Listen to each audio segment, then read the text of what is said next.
usually takes about a year to get them to that size, but with my foods it really has accelerated it because there's no crap in it. It's all high quality. So that's about 7.5, 8 months right there. It's knocked off a couple months at least.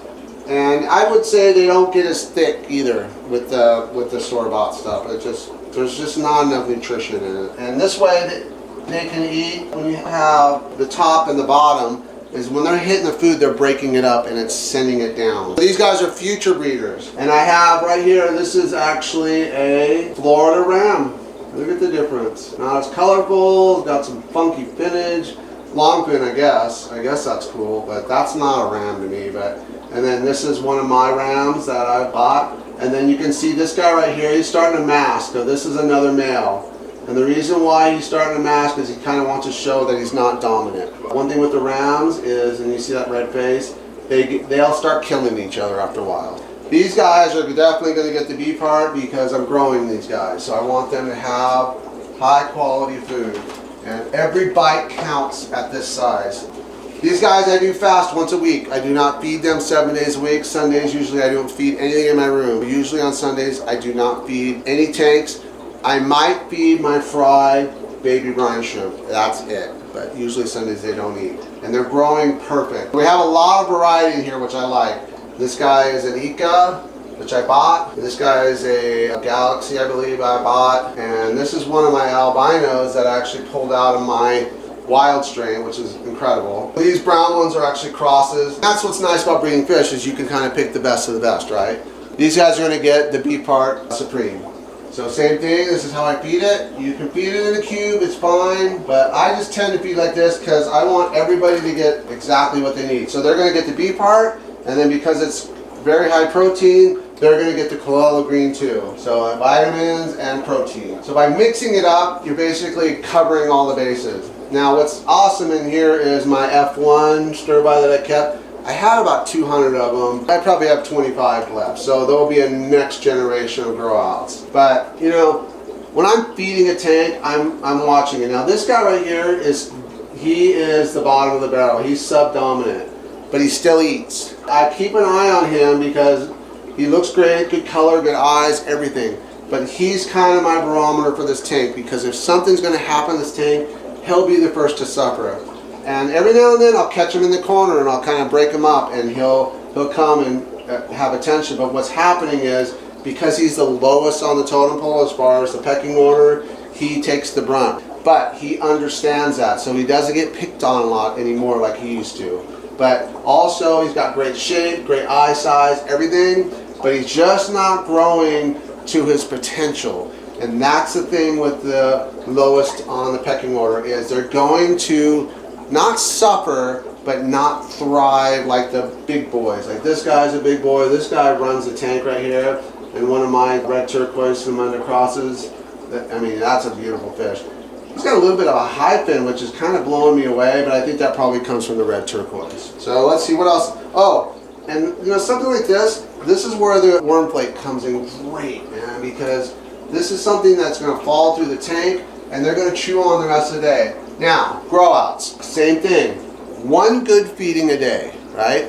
Tonight, if I come in and they're all up at the front of the glass, because they'll tell me if they're hungry. They'll sit at this front of the glass and they'll say, feed me. If that's the case, they'll get a light feeding probably of the Krill flake or the Mysis flake. That's how I feed all my fish. I do not feed 3, 4, 5 times a day. Even the small fry, I want to feed them once or twice a day. But I want them to peck on food for most of the day. So, you know, some people call this overfeeding. I call this the correct way to feed. Because this way, I'm not touching the tank as much as I need to. I can live a life, I can be normal. I don't have to sit here and watch my tanks all day. You know, today's one of those days where I'm in the room all day. So I can kind of walk and check and detail everything, make sure everything's perfect. That one got the Beef Heart Supreme, it got the Chlorella green, and now it's got the high quality, high protein worm flake in there too. You know what? I'm going to throw a couple black worms in there, so they're going to get, you know what? These guys are growing. They're going to get the Australian. So you can see the difference. Australian is the bigger cube. Very, very high quality. Just came in.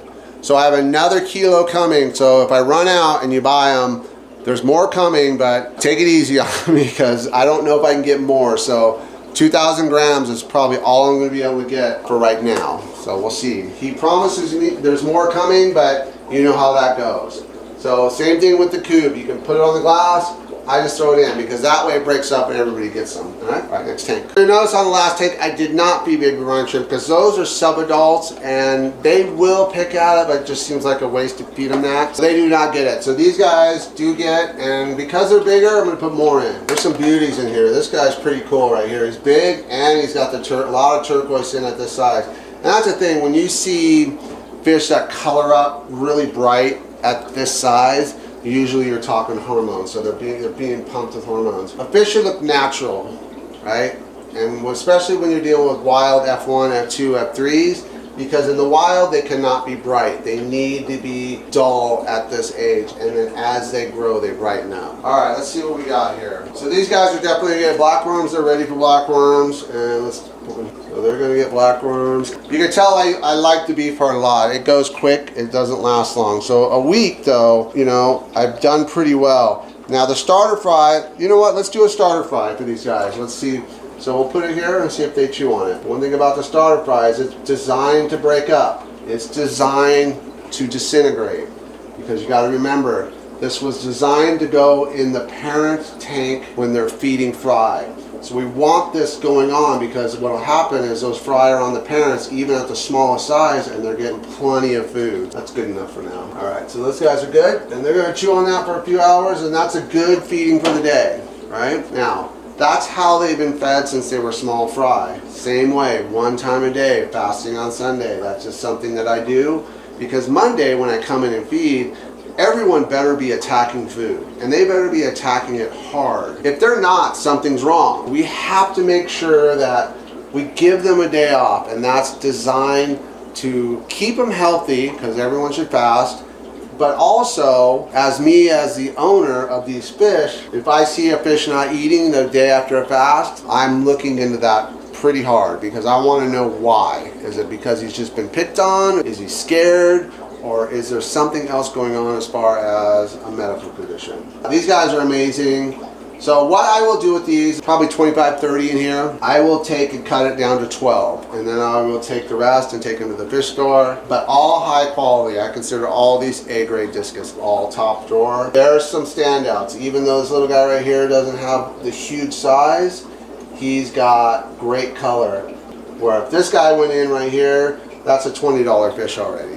There's two generations, and I know that because one is a second generation from the same parents. There's a single giant ram over here. He's in a tank, kind of holding that tank. He's a bully, and he's actually the parents of the rams. You saw the babies, and he actually ended up spawning that, and then I tried to spawn again, and he actually killed the female. So he's kind of in timeout right now, but also keeping a tank cycled. Below is my angelfish breed. I think I might give up on the angelfish. They're cool, but I have the albinos, and I have the red shoulder monocopora. That's where they all came from.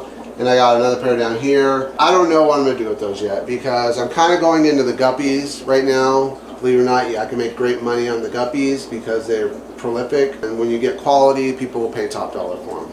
All right, let's go to the next one. Okay, so these are my breeders. These are the parents of the small fry you just saw and a couple other, I think the medium, not the larger ones on the other side of the room. So this is the Galaxy Turquoise with my strain, and then actually my strain crossed with it's the Altum, I believe. Yes, the Altum. I can't remember the full name of it, but one of my favorite fish. They get big, I like them. So my female, Blue-Faced Namunda, Red Turquoise cross with the Altum. Now not Altum angelfish, obviously. That's the strain they call it, which is one of my favorites. So these guys are going to get the Australian. Because they're breeders, they need a lot of high protein. I try to keep the tank a little bit cleaner for them. They really enjoy these blackworms. They like the other ones too, but they seem to thrive on these Australians. And then what I think I'll do for them is that I will give them some, let's see, let's go with the worm plate because that's good high protein stuff for breeders. So they'll get just a little bit. And you'll notice that my lights, so this was my original light, night light. Now I got all kinds of heck for fish don't need night lights. I'll tell you what, my breeding is tripled since using a nightlight, because they don't wake up freaked out on the fry. They actually take care of them through the night. So this is the original, and this is the one that I'm selling. So you can see it has a little wider base, and it has... What's nice about these is you can see that it's daisy chained. So I can use one plug and not take up a bunch of plugs. So this one runs off of the main plug, and then this one runs off that one. And then here are my guppies. Let's take a look at these. Working on my strain, this is the tank I picked from for future breeders, and this tank over here is my strain I'm working on. So I have about 6 different strains in here that I'm trying to pick certain characteristics from that I'm going to use for my guppy. And this is about 4 years work right here.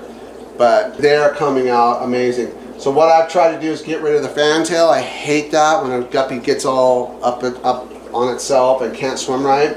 So I'm working on a good lure with that can swim correctly, because I don't like the big ones. Those are obviously popular, but to me that's not a fish that suffers to swim.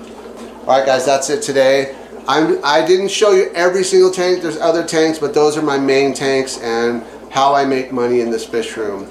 And really what this room is how to test my products. That's really what it's designed for. So when I send you something, it's not guessing. It's not something I just made up. It's something I've worked in my fish room for months and months and months. Sometimes up to a year. And I have about 4 or 5 projects going right now that are going to be coming out probably in about 6 months.